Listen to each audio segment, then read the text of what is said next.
deep dive mythology, lore, Dungeons and Dragons. Hello and welcome to the Creative Thinker Podcast. Hello and welcome to the Creative Thinker Podcast. My name is Henry Moon and I am joined by Michael Vasquez. And today we're going to be talking about one of our favorite subjects, which is Dungeons and Dragons, but more specifically in 2024 with TTRPGs taking off in popularity, we want to make sure that we give or at least pass on what we think is the key points of D&D, things that we've learned about life and ourselves from participating in this type of game with other people. So with that in mind, Michael, you want to kick us off? Yeah, absolutely. So one of the first things that I have really learned and loved about role-playing games and TTRPG, specifically Dungeons and Dragons, is that people are willing to have fun with the creative side of me that I've had my whole life. I think that is something that's very important to me, is being creative and finding other people who enjoy that. And there have been other people in my life who enjoyed the creative side of me and who helped encourage that. I consider my brother, my younger brother, someone who encouraged me very well, or to pursue this creative side, especially when we were kids, because we used to play Clone Troopers and Jedi and make whole stories. And then once Battlefront came out, we started playing Battlefront. And sorry, pardon me. We really got to try and immerse ourselves in that creative experience and create these stories. And then my older brother, at some point, all three of us had lightsabers. And he had, I guess, must have been after episode 1 came out. He had a double-bladed lightsaber, a Darth Maul lightsaber. My brother and I both had a green and a blue lightsaber. Ooh. So we got to play Qui-Gon and Obi-Wan, and my older brother got to play Darth Maul. And then we choreographed this whole scene of how we're hitting the lightsabers. He would do like the spin under with a double blade. We would do force pushes and stuff like that. And I remember that we ended up showing it off to, I believe, my older brother's piano teacher, because we were just so excited about it. But that creative imagination and creating a story has always been something that I guess I didn't realize I was looking for. And then going into playing TTRPGs, seeing other people enjoy the creative side of that has been something I've really loved. And now that I've DM'd for almost 4 years, it's like, oh man, I don't know how you guys still like it, but it feels like you guys are still really liking this creative side of me. So loving it, honestly. Yeah. I think that's one of the bigger, things that I've learned in life, is people enjoy the creative side of you. And if you embrace that creative side, you will most likely find other people who are inspired by that creativity and who are drawn to that creativity as well. So that's probably one of my biggest things. That brings up so many stories from my childhood too, where like my youngest sister and I, we worked on a book together. Like each chapter was like a page. Yeah. We had I think it was like 30 or 40 pages or something. It's all handwritten, so there's like 10 words per page or something. But it was like, we worked on this story for months. We did a play for my parents with like Woody and Buzz being different characters and stuff, and like hand puppet stuff and whatever. It was so much fun. Once I hit adulthood, it was like most of that, if not all of it, went away. So I feel that for sure. I think my first one is that most of my life, starting early teen years and on, is that I was way too aware of myself, physically, mentally, emotionally. I was way too aware.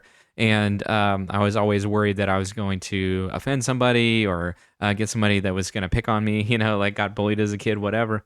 Yeah. And I felt like it was crippling, and then I started playing TTRPGs, and it was like the first time I don't think I've ever sweat that much in my life. Like they're like, okay, well, you don't have to role play, like just be here, tell me what your character would do. And I was like, okay, well, I don't know what they would do, so stop asking, please. And then after a couple sessions, it just started slowly lifting, and we've been at it for years now. And so it's like, it's sort of pulled away that social anxiety and pulled away that that thought I had where it was always like, well, what you think doesn't matter and what you feel doesn't matter. Your creativity doesn't matter. Hmm. That's sort of slowly lifted away. And that's been a really good thing from TTRPGs. Yeah, for sure, for sure. I think one of the things that you said too, is a good DM trick for people is whenever they're just now getting into RPGs, we now like to role play our characters. We like to role play the situations.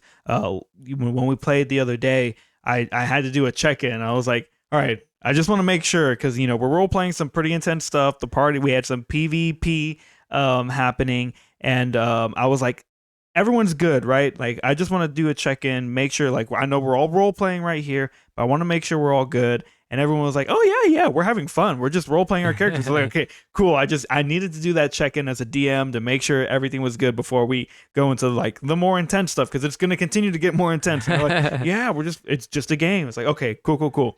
So you can go from that side where like we're role playing. You see Critical Role. You see a bunch of other people playing our D&D and they're getting all into the role play. It's also good as a new DM to be like, hey, you don't have to role play this. Let's just kind of talk through the situation and then, roll a persuasion, be like, through a series of words or whatever, you were able to do the persuasion. You don't have to force everyone to role play. I think that everyone has a different way to do their role playing or their roles in TTRPG.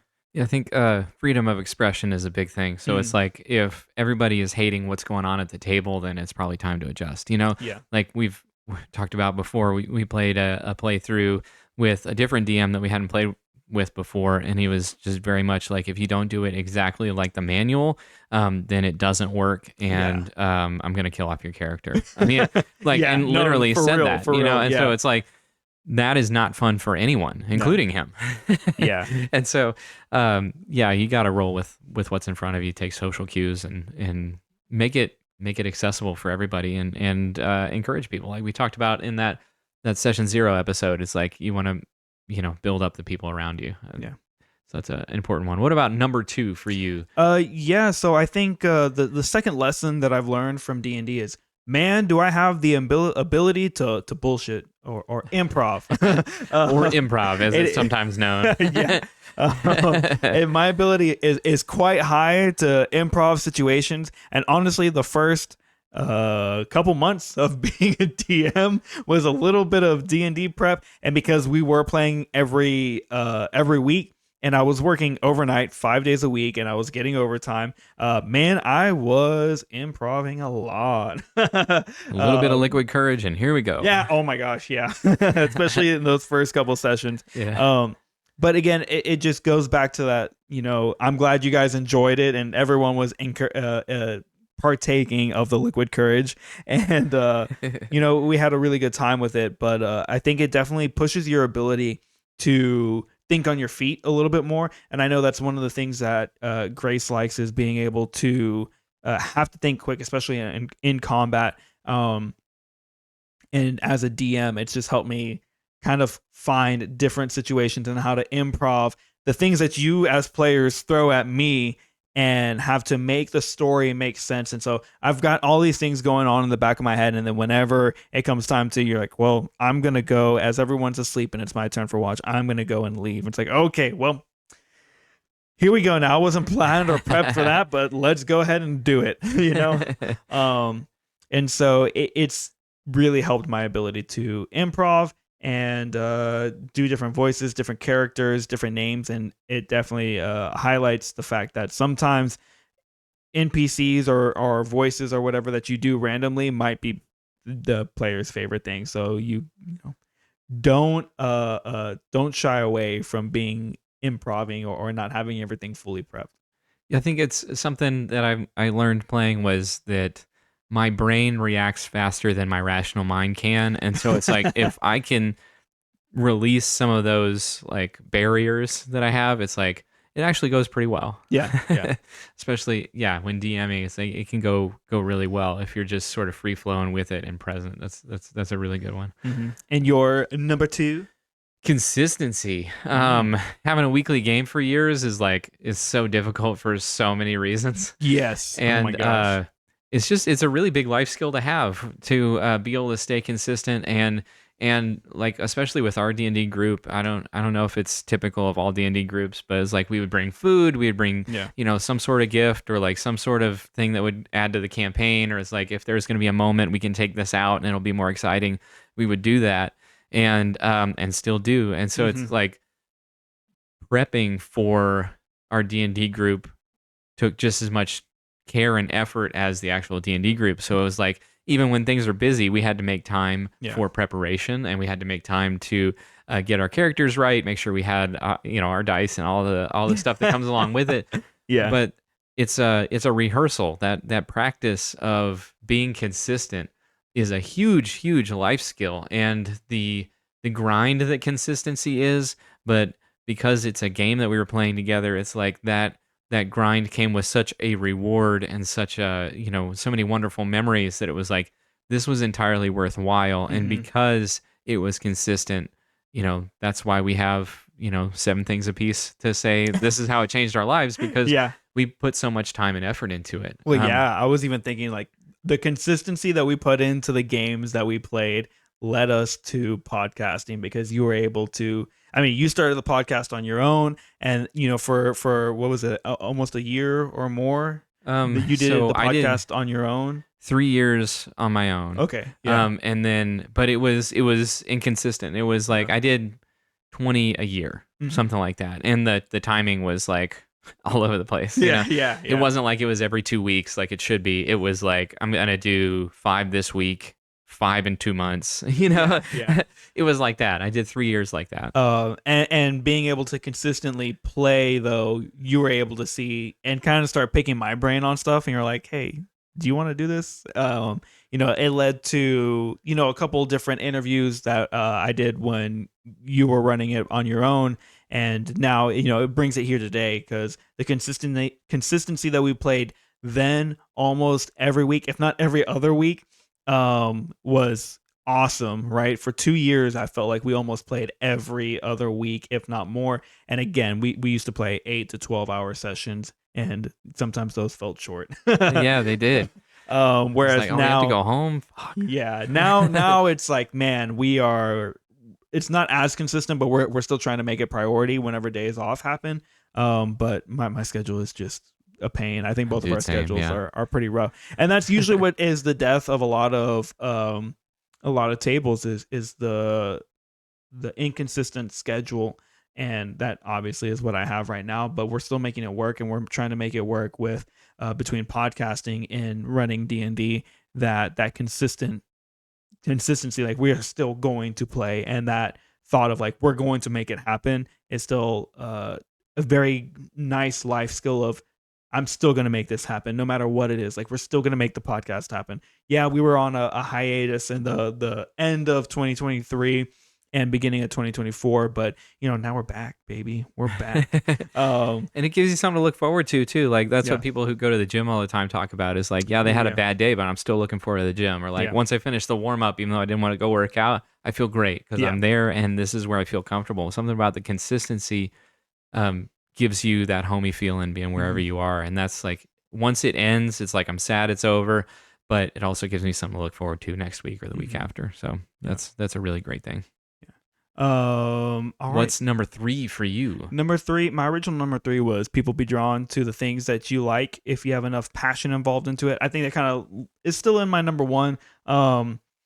Be passionate about what you do, especially when it comes to D&D. If you're gonna be passionate, it will draw other people who are passionate to that idea. And of course, I think you were very passionate about playing D&D, and so we started playing D&D. Yeah,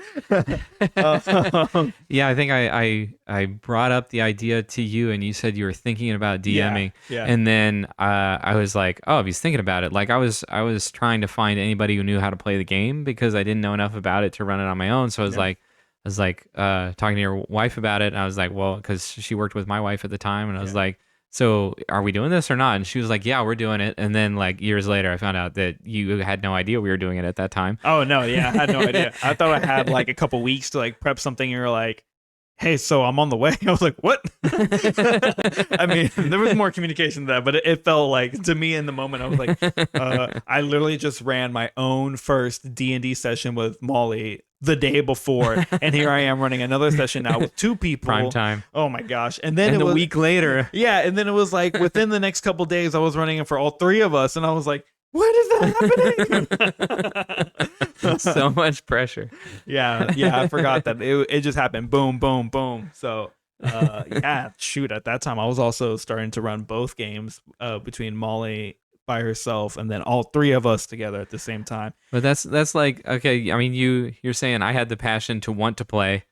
And so, I mean, it's like once that kicked off our first session, then you had the passion to then create the entire game. Yeah. And then that created our passion to want to keep coming. You know what I mean? So it was like, even, and I'm you know, I would disagree with you giving me credit on this, but but either way, I know what works with being passionate about something is that it will kick off somebody else's passion. Yeah. And the more you do that, I mean, it's reciprocal, it's cyclical, and it can be exponential too, because if you set somebody else's passion off and you see what their art is, you know, that final product is like, man, it's beautiful getting to see other people create. And being passionate is sort of the key. The more you're passionate in your life, the more you'll get to experience those really beautiful moments.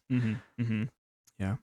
So that's I think I'm gonna stick with that being my number 3. Nice. Yeah, hell yeah. My number 3 is tools for situational empathy, which is a very me way of saying that.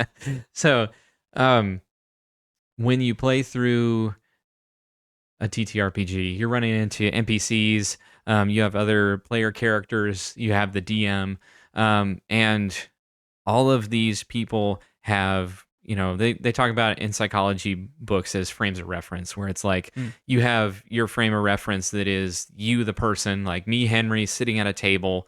I know I'm playing Dungeons and Dragons, and these are the general rules. And then I have my character's awareness, or rather, yes, I have my awareness of me, my person. Like, I'm a little bit hungry.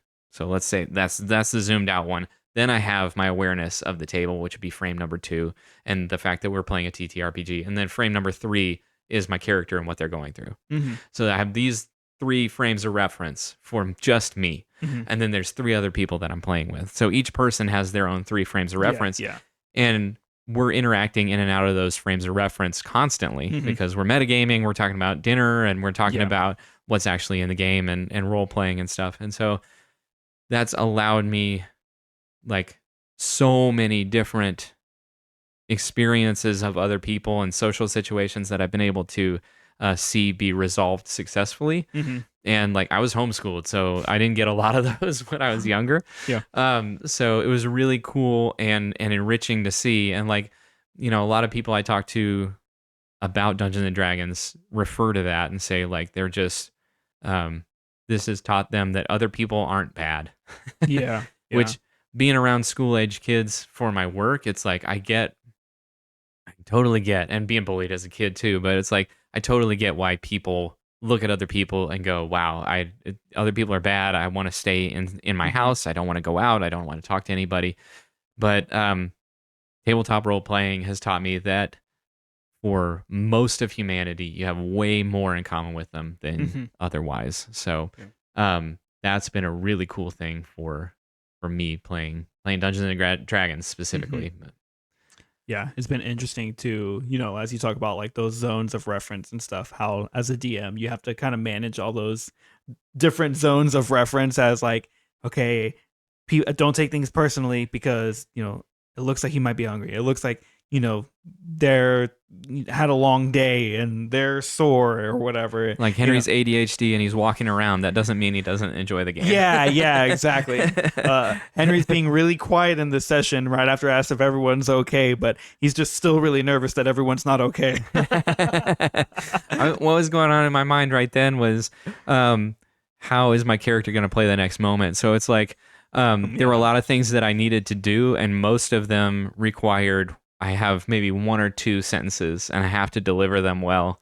Otherwise, everything else falls apart too, you know? And so it was like, I need to play my character well. And it also makes me nervous because we were playing a very negative scenario. Again, PvP, most people don't even want to do that, but we have a very like we've played together for a long time. We're all friends. It's like we have a very trusting group, Mhm. and so we're able to broach those things. Yeah, and I think that pushes or segues into my fourth takeaway is committing to the bit. And I think you did that very well. You're very much in the zone and committing to like what is my character gonna do, and everyone was kind of committing to that bit, which was very Dude. awesome. Yeah. I always think commit to the bit is the BE and E that I had for our Witcher campaign where we caused quite a ruckus because we were just talking in passing, me and Madison. We were like, what if what if our characters just go and just take this stuff that we got offered from one of the merchants? We're like, yeah, we're only in the town for a little bit. What are they gonna do? And then we were talking, and then our other players were talking, um, Shannon and Molly, about how they're what is it? They're getting something made from the same merchant. And man, I was like, yeah, we're just gonna go in and just steal a bunch of stuff. Because we were playing evil characters, and so we go in, and they're like, "There's no way you guys are doing this." We're like, me and Madison looked at each other. We're like, "Yeah, we're gonna do it. We got to do it. It's D&D, right? This is where Yeah. you can get away with stuff that you normally wouldn't do in life." And of course, I wouldn't be doing that. And I was like, level 15 paladin oathbreaker, I'll be fine. Sure enough, it caused a lot of chaos. We ended up blowing up the merchant's shop after stealing some of the goods, and then meeting a very powerful ally slash not ally who wanted to kill Madison's character, and we had to talk him down. And so it was just like a whole ordeal. And it was like we were laughing and we were having fun with it up until we weren't, and it was very serious very quickly. But we still committed to the bit, and yeah, I think once you commit to the bit, as long as you know everyone's having fun, which will be a point later, like if everyone's enjoying it and commit to the bit, like it'll be fun, and people will enjoy it.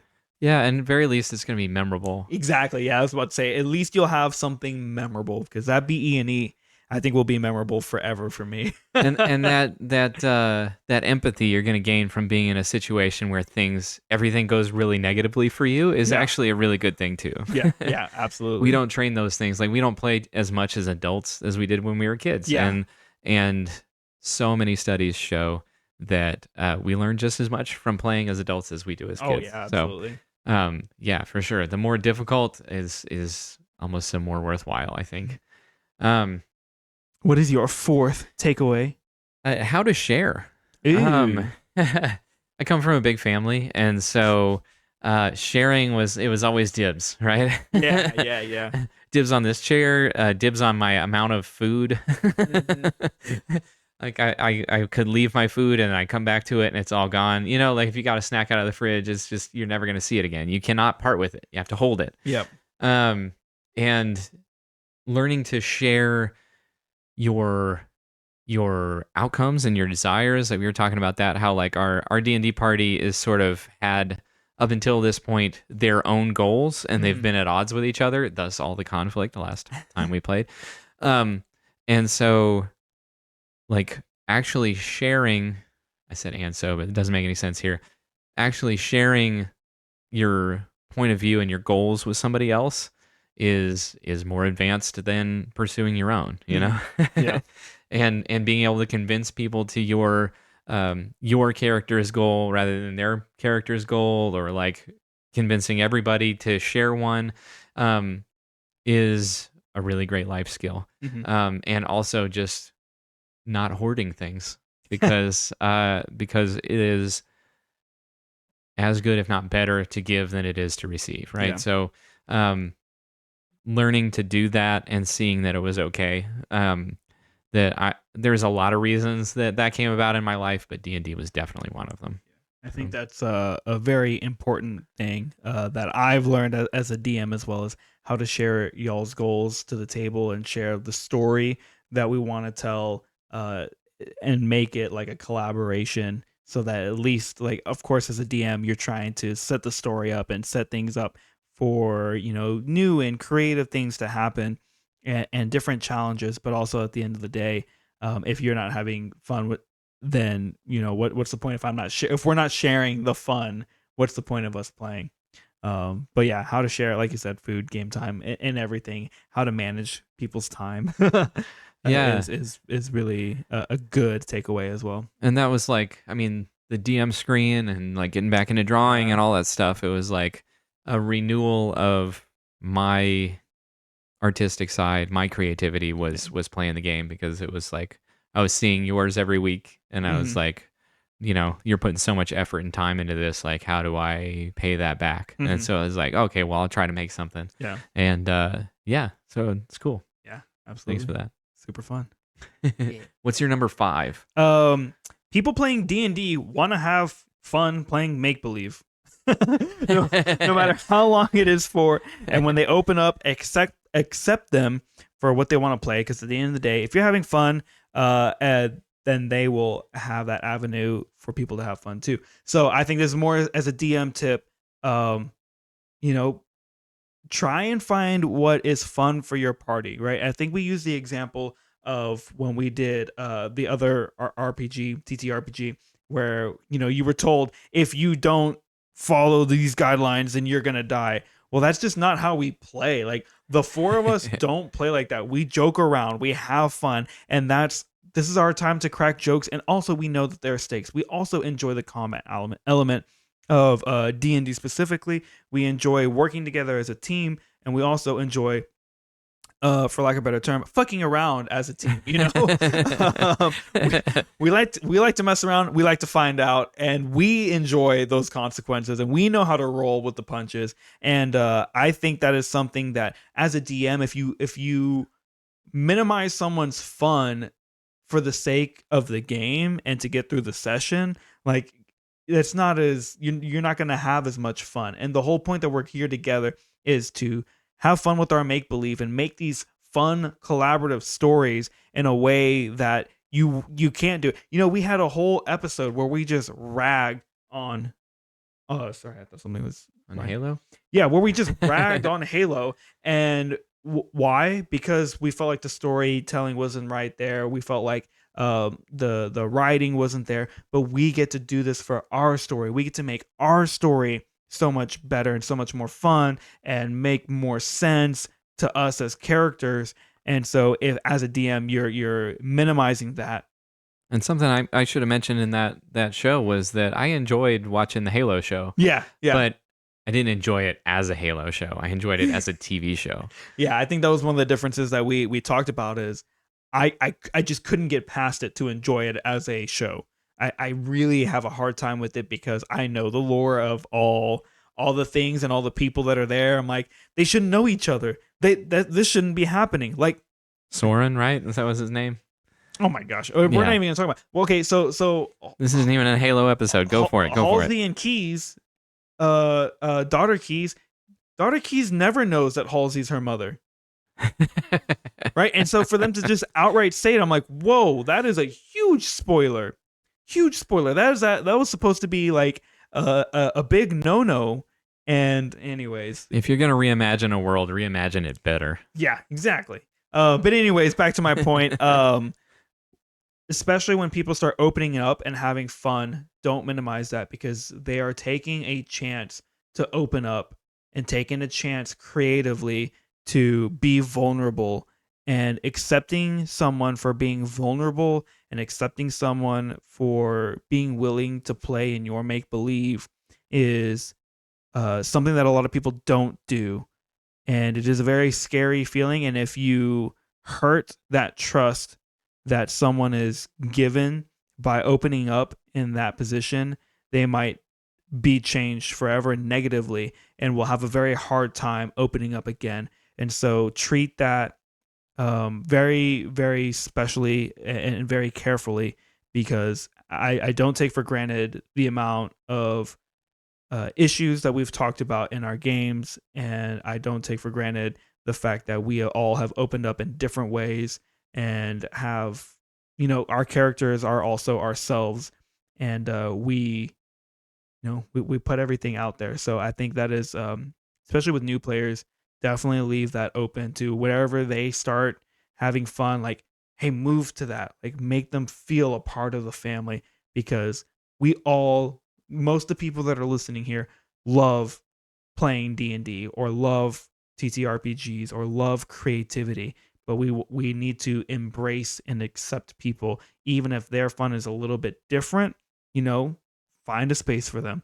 Maybe the person that we played games with, the the game system he set up, maybe that wasn't for us, but that doesn't mean we couldn't have enjoyed something different. You know, I think we still enjoyed and we Yeah. made fun out of it, much to the game master's chagrin. But yeah, And I think I hit that point. that doesn't make him not a good person or something. It just means that he has not opened up to that idea. Yes, yeah, And I think good creativity, the process of creation.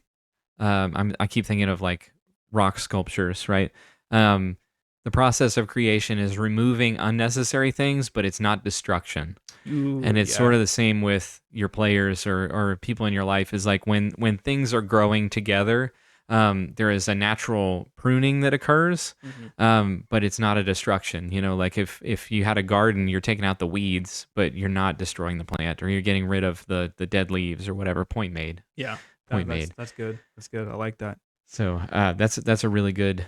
That was your number 5, That right? was my number 5. Yeah, go All ahead. right. Your numero cinco. I'll do my number 5. You do your number 6, and then we do inspiration. Yeah, Does that sounds sound good. good? Great. Quick thinking. Hey. Hey, we just did. Yep. So that's one of those things where like I would kill myself with thinking. I would kill myself with the idea of ideas, hmm hmm and I would never execute on things, or it would take me a very long time to execute on something. And D&D and the creativity that has come from that has allowed me to see beginning, middle, and end of the process so many times over and over and over. And it has helped me see that um, processes should be given the weight that is attached to the time it takes to achieve them. hmm Not just because it's something that I'm going to do, it should have the weight of the world on it, you know? Yeah. So I would just spend hours and days trying to think of everything that could go wrong. I would start the process and there'd be one thing that I didn't think of immediately. hmm And so, one of the best quotes I really, really like is something like, in order to start a process, you only need to know 30% of the things that you need to know. Yeah. Something like that. And it's more about starting before you've exhausted all your resources and everything that you could possibly research. It's just beginning so that you can start learning. Yeah. Yeah. I think definitely, especially with some of the new uh tools I want to start using for D&D, I've been having to do a lot of quick thinking. Yeah. With the anime mechanics you've been doing were really cool. Yeah.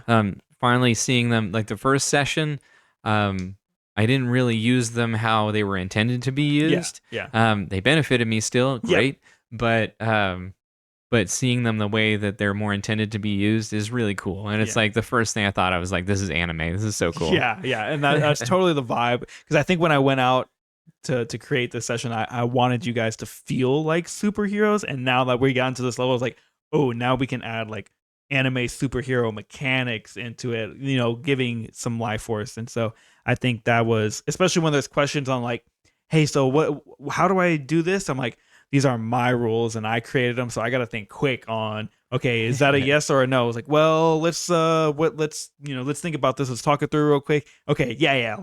This is how it's gonna work, you know. So D&D has definitely taught me a lot of quick thinking. and a lot of quick small math. Yeah, oh my gosh, yeah. Especially at the later levels. Oh man, yeah. That's a fact. What is your number 6? My number 6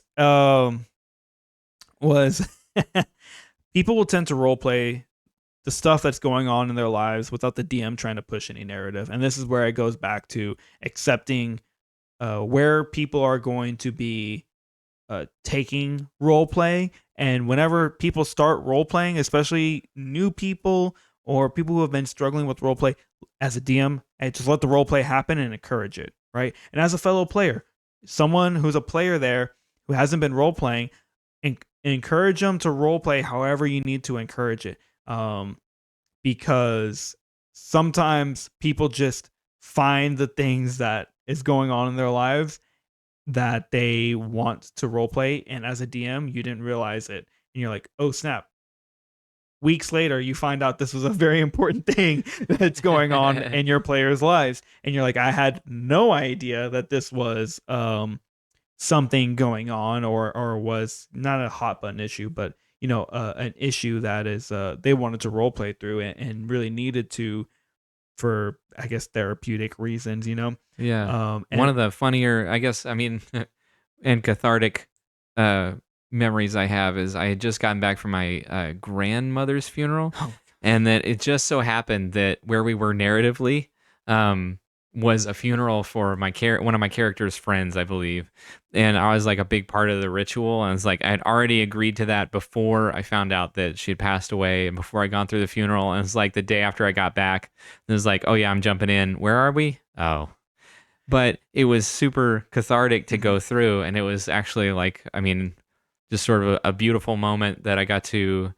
because funerals are any event is very messy, but funerals I feel like are so messy Mhm. and so emotional, and it's almost like to go through one and then the next day try to do your ideal, how you would have behaved if Mhm. everything had gone well, was actually really cathartic and really kind of beautiful. And to do it with all your friends there is was really nice actually. So That's good. I remember when it happened. I was not aware, or I think I was, but I forgot. you forgot because we were doing the game. It's like, this is Yeah, I different. was like, yeah, it's totally different. We're playing D&D. We're not going to be talking about loss right away. And sure enough, it was like, oh yeah, this is exactly what's happening.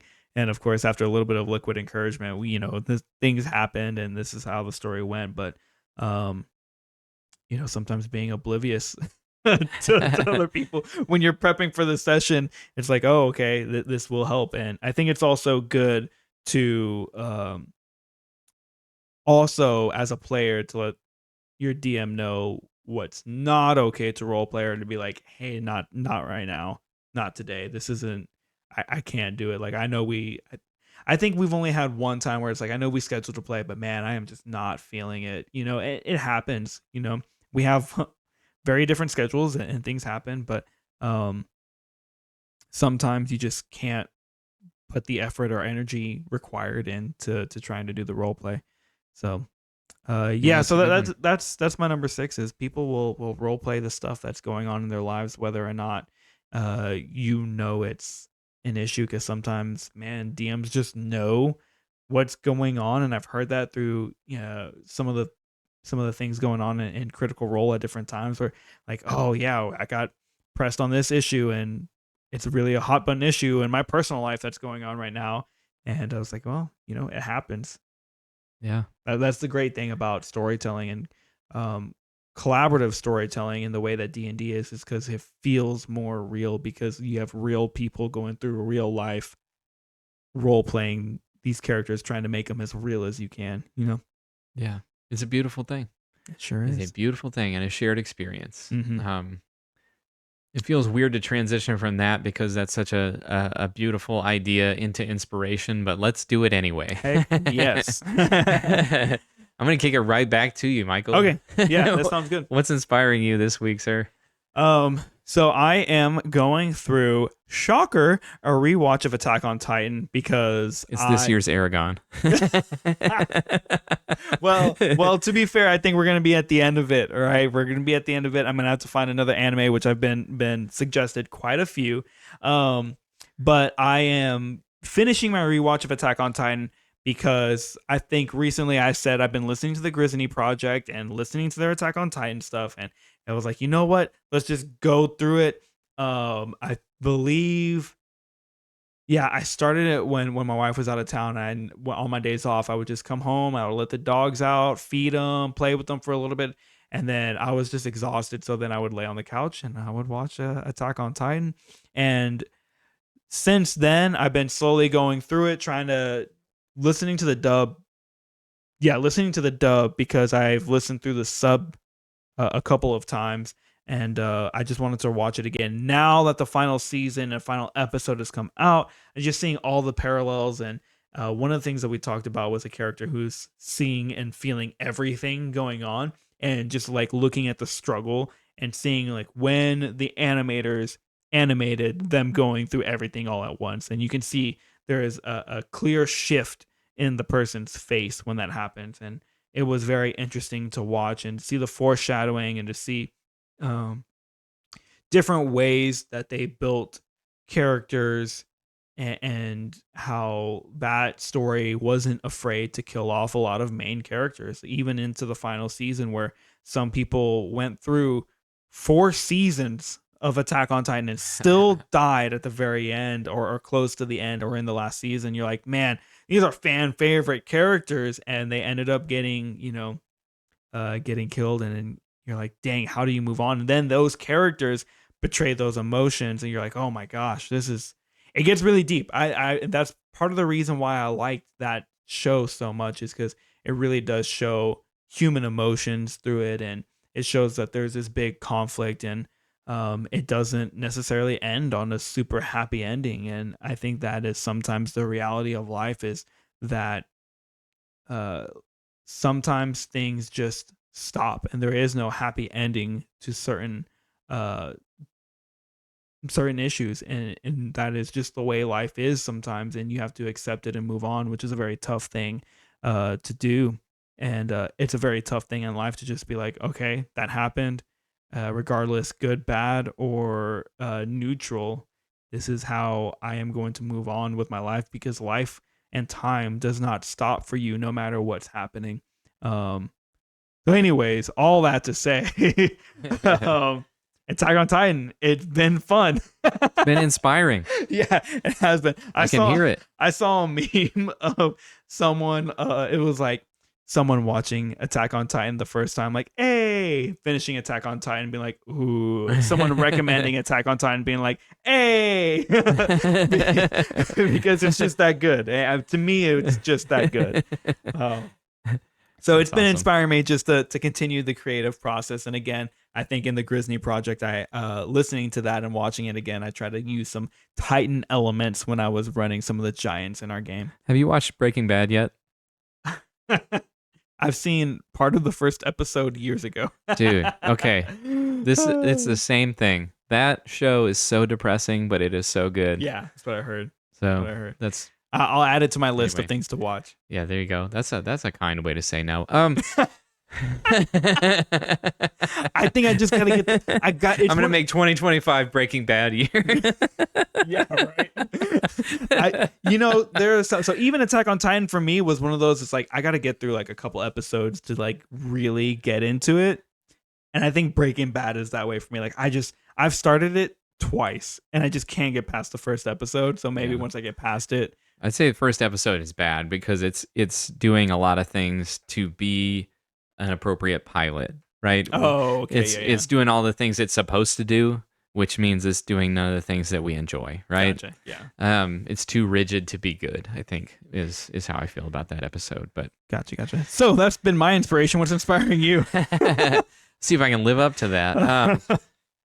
Listen, I've been listening to the Helping Writers Become Authors podcast, and they did a segment that I referenced before that was what are all the things that they learned in 2023. Mhm. And it was really interesting because they said that their journey through 2023 was a flat arc, and that they didn't feel like they were in the driver's seat of their own life. And I think that that's a very interesting idea because it just reminds me of coaching. When I coached tennis, it was like, everybody would be going through the motions until somebody noticed that one of the kids was having a moment where they were on, like a regular arc. They were on their hero arc for that year or something. It's like this was their time to improve the most that they could. Mm-hmm. And then it was like they had everybody's attention. It's like everything that was being said to them was working, and they were improving at such a high rate. And then once they hit flat arc again, everybody sort of goes back to what they're doing. Mm-hmm. And I just find it so, it's so interesting. And I find that it's so rare to be able to have those moments where you're on an inclining arc, where things are getting better quickly and you feel like you're moving the levers that are bettering your life, that those things feel both rare and so incredible. It's like it's a blessing to live through each one of those. And I also find, because I've coached for years, and in the job I'm in currently, I'm sort of coaching too, but Mhm. it's being able to be in those moments both for yourself and for other people, and to actually improve upon life for you or someone else, are some of the greatest moments and most inspiring moments of my life. So Mhm. I had another one of those at work that I can't give the details of because of Yeah. what I do, um, but yeah, it was an incredibly powerful moment in that person's life, and just getting to be there with them, and sort of guide and shape, because I'm the adult, Mhm. was just wonderful. I think that's one of the blessings and curses of being a mentor, coach, someone in leadership, is that you will have to watch people go on that plateau, and you have to continue to coach them up and continue to give them the support that they need, and hopes that one day they will continue to get on that incline. Whether they are going to get on that incline later on after you've given them support on that plateau, or they're coming up on the incline and you're helping them up through that. But that is definitely a really nice thing to happen whenever you've given so much of your time and energy and focus and willpower and advice, and then to see someone succeed, whether it's in actual like a tennis or something tangible, or just in life, them understanding and realizing something that you've been telling them for years now, and that you tell someone, and until it happens to me too. My wife says it to me all the time. Oh, so someone else said it, so now you're listening. Like, okay, well, calm down there, my sweetheart. Of course, you're right. I'm moving on now. Yes, you're right. I just needed to hear it from someone else, and sometimes that is what it takes. Um, but yeah, being a part of people's journey, that is definitely a blessing and a curse, like I said, because sometimes you won't ever see their progress, but in hopes of giving them that support, they will progress at some point. And it's like a year, or half a year in this specific case, half a year of struggling and working, and then it's like, just that one moment makes it Hmm. all worthwhile. Yeah, for So sure, for sure. beautiful thing. Yeah.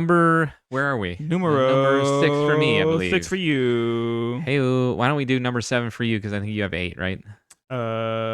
Yes, but You have a bonus one. I do have a bonus one. Yes, I do. Nice. All right, so we're gonna do seven I have a from. bonus one. Yes, I do. I have a bonus one. How about you?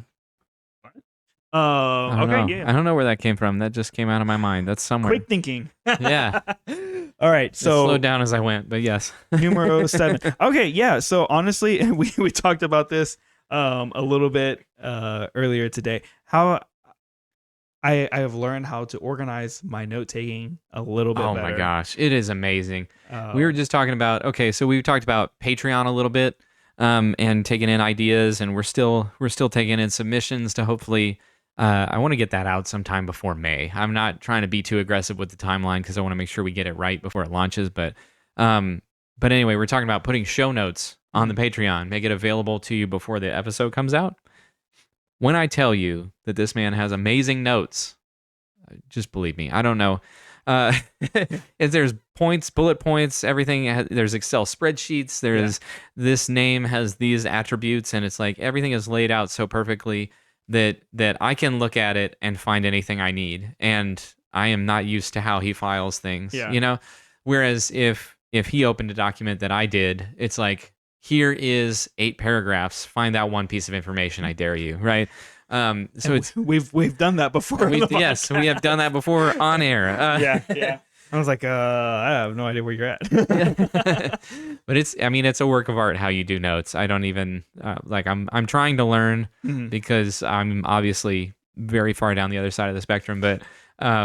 But yeah, so it is a beautiful thing. Continue. I didn't mean to derail. Yeah, no, I I mean, appreciate the way you do notes. thank you. I appreciate that. I first started trying to do all my notes in one Google Excel spreadsheet, and realized probably within 2 months I was like, this isn't gonna work. So I created another one, and it has most of my factions in there.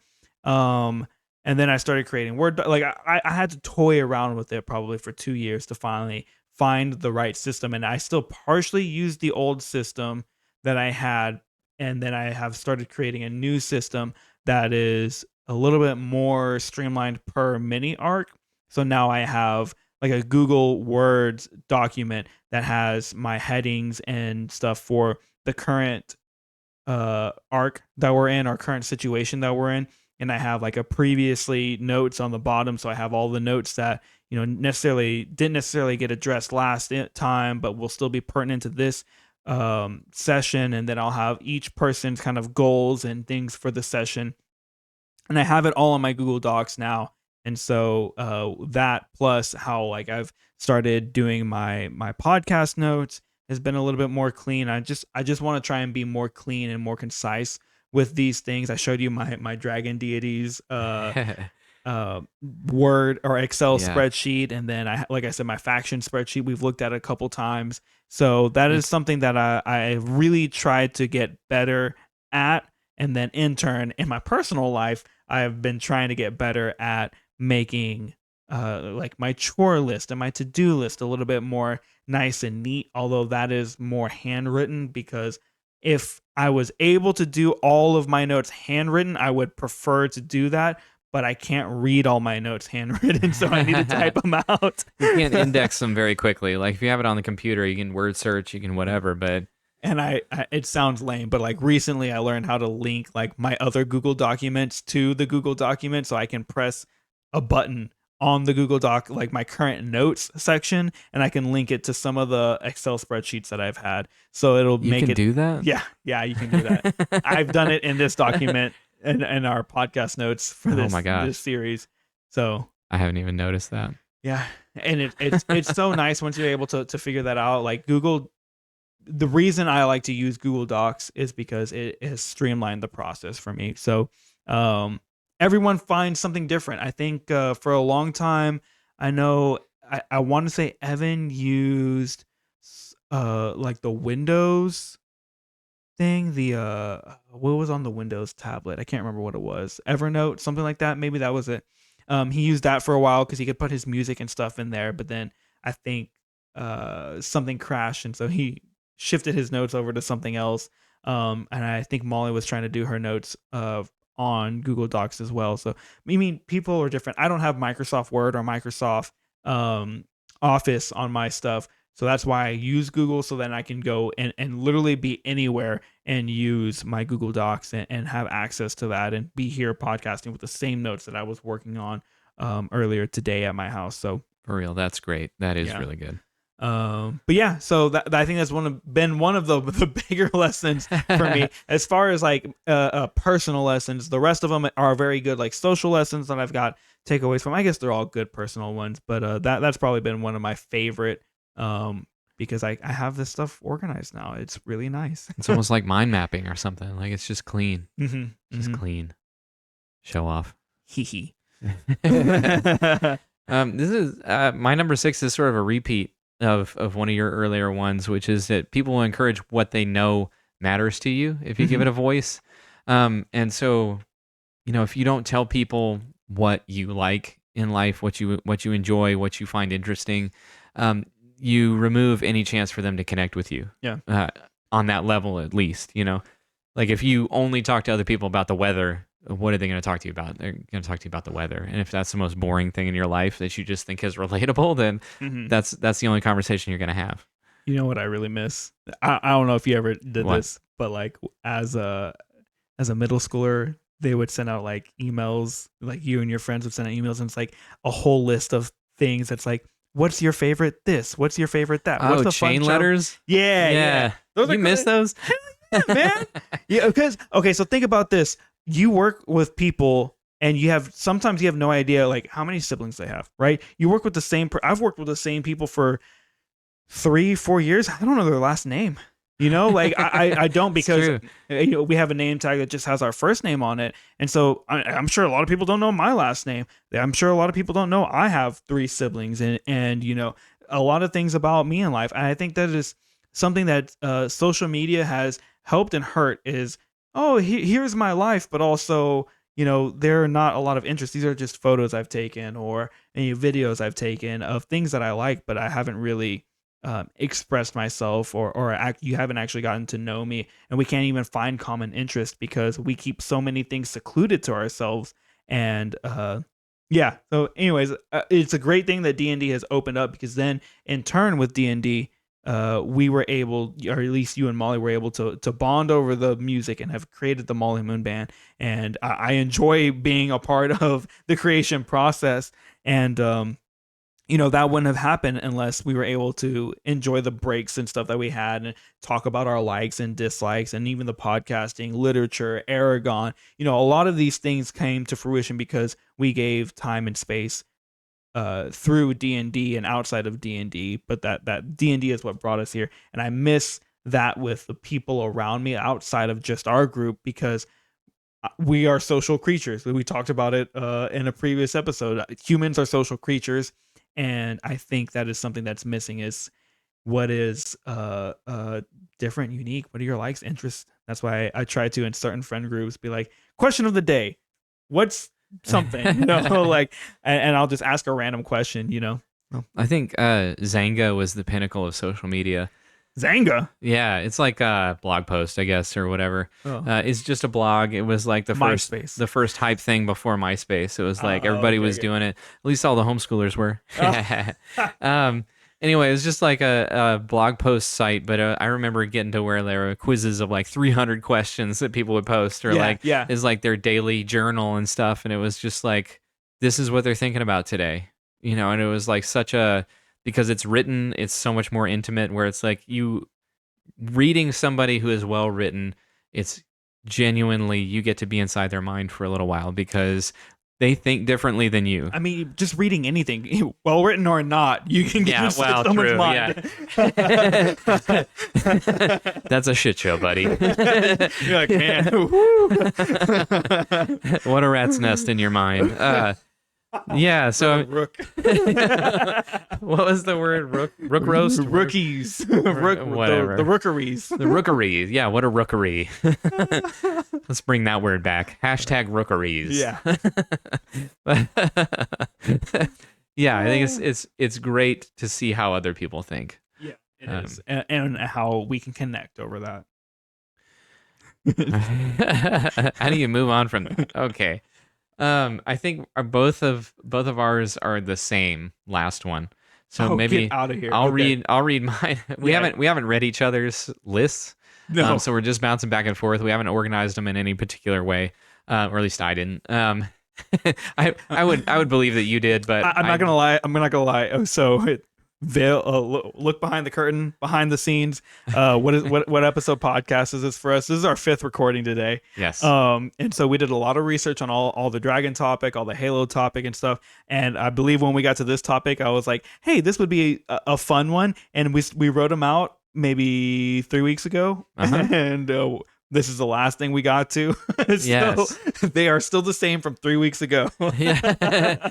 Have not been curated nor looked at in all that time. I think you actually edited yours to look a little bit nicer than mine. This is my one example of good notes. So with all that in mind, my last one is accepting chance. And then your last one is how to spin a bad role or situation into something that we can still have fun with. So no matter how much we plan, as continuing with mine, that we give ourselves, we have to give ourselves over to chance, because at a certain point, we can plan whatever we want, but when it's enacted in the real world, all kinds of things can happen. Mm-hmm. We could just get a phone call when we're in the middle of it, and that postponed it for like 3 weeks before you have enough time to get back and do this one project. Yeah. Life throws all kinds of monkey wrenches into what we want to do. Best laid plans of mice and men, right? But accepting chance in your life came from D&D for me, because I would. It's funny looking back, where like the early games that we played, like I'd be sitting there when it wasn't my turn, I'd be like, oh, it's gonna be perfect. It's this, and this, and I'll have defeated everyone here, and it'll be great. Yeah. And I'm sure anybody who plays D&D is laughing at that. But and then I would roll, and guess what? Natural 1, right? Yeah. And I did that a lot. And it was hard to accept the first few times. I was like, man, this game is stupid. I can't do anything. I just want to do what I want to do. Combat sucks. Yeah, exactly. Why do we even have it? It's like, it's no good, but it's rolling with the punches, and it's understanding that chance is a huge part of life, and being able to accept that and progress anyway is wonderful. I mean, it feels so good. It's like, I don't know if it's because I was homeschooled. I mentioned that a lot this episode, but I don't know if it is or isn't, because I thought that life was something that it isn't, right? Like I thought, you can choose how you set up your life and make it so you don't have to accept chaos in. You can live without it. That was an idea I had. And so when I became an adult and things started getting crazy, I was like, okay, now I need a schedule. I think that's one of the first podcasts I did, was that about scheduling. Yeah. And I really did feel like I had a perfect schedule, and I forget what happened, but man, it went out the window fast. Yeah. And I've never been able to get back to that schedule. I've tried so many different times, and it's just, there's too much chaos. And that was like centered on the idea that every day I'm going to do 45 minutes of all these things. Yeah. And that's just not how life works. That's not how we work. And so, once I realized that was how life was going to be, and through D&D, all my best laid plans lying waste in a fire at my feet, then I started learning through practice that chaos is an inherent part of life. And I think that's once you feel, I brought up the homeschooling thing because I always felt like I wasn't a part of this life, or because I didn't have many friends and I didn't have the same routine as anybody I knew. So I always felt like I was outside whatever you want to call life. Yeah. And once I accepted the idea of chaos being a part of everyday life, it started to feel like I was at home. It started to feel like I belonged in life. Yeah. Once you realize that chaos is inevitable, all you can do is minimize it, and whatever chaos happens, just be okay with it, to an extent. So, yeah. You were just telling me earlier about the water you ordered, and it was like way over what you were supposed to have. For reference, I ordered a full wear room and more, because we call it fat fingering when you hit the wrong button, and or you double hit a button and you press order, or in the past I tried to cut the order, so I said, we didn't have anything in stock, when I meant to say don't order anymore. So then it ordered a lot more. So one of those things happened. Anyways, I had if you follow me on my personal Instagram, I posted a while back that I accidentally ordered 22 pallets of water, and here we are. Right before a weather event. Yeah, right before it just gets cold. Yeah. Right, in Texas, that's a nuclear level event. Yeah. You would think like a hurricane is coming down, and we got, I don't know, you would think the end of the world is happening right now. There is no water at the store that I work at right now. Completely bought out from a ware room, a store floor, everything just jam packed full, and you feeling like it was a mistake and feeling foolish about it, I'm sure. Oh yeah, for sure. But I mean, part of the natural one, and spinning it like what my point was is what did I say? Spin a bad roll or situation to something that we can still have fun with. Obviously, I mean, I still had fun with it because I knew, I was like, it's only going to take normal without a panic. It would take like 2 days to sell through. Okay, it's going to be inconvenient. Michael messed up. Own it.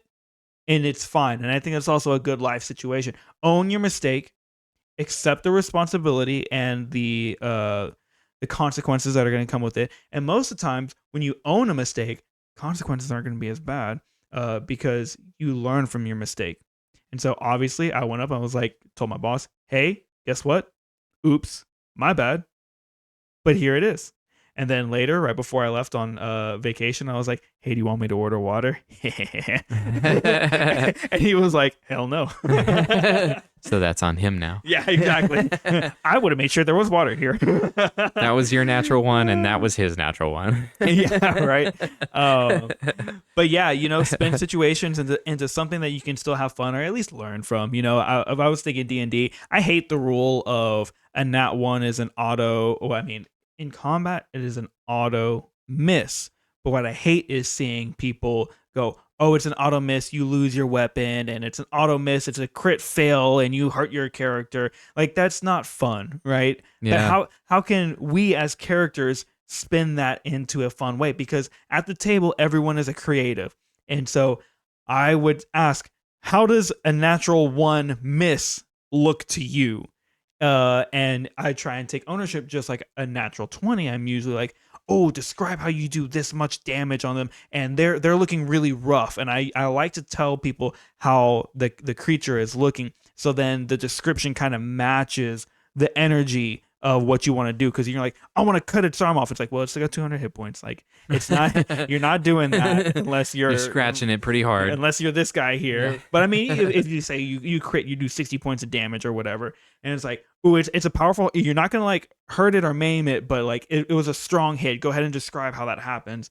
And with bad rolls, I'm like, describe your character, because you know your character better than me, and I'm not gonna, say, oh, you drop your weapon. Vanguard would never drop his weapon unless it was intentional.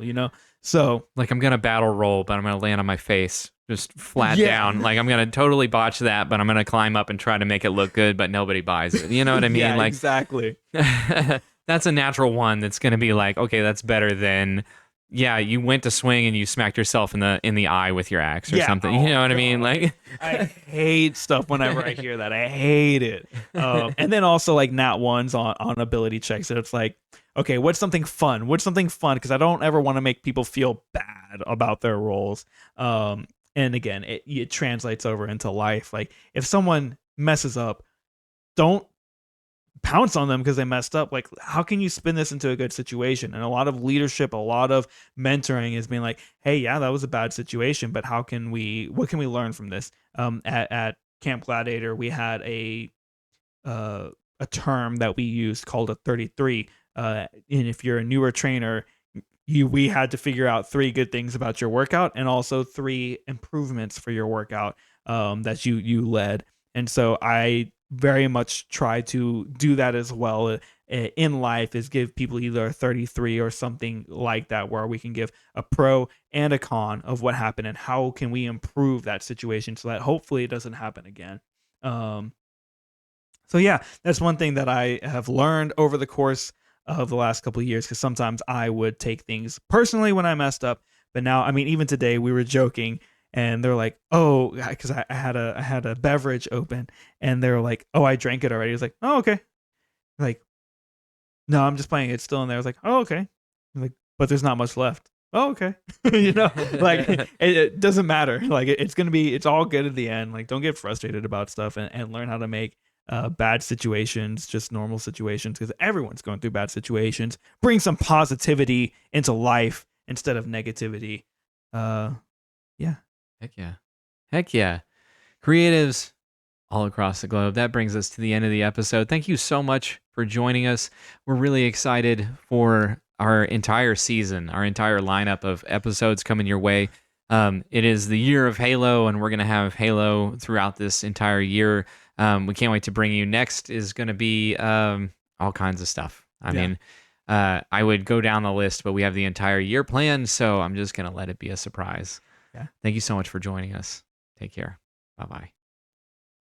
Thank you for watching the Creative Thinker podcast. We put a lot of love and attention into every show, and with that comes a lot of time and money. You can help us out through the support links in the description. You can sponsor an episode. You can subscribe to our Patreon. And as always, you can follow, like, subscribe, and share all of our channels. We are eternally grateful for your support as we continue to bring you more episodes of the Creative Thinker podcast. Creative thinkers all over the globe. Take care. Bye-bye. Bye.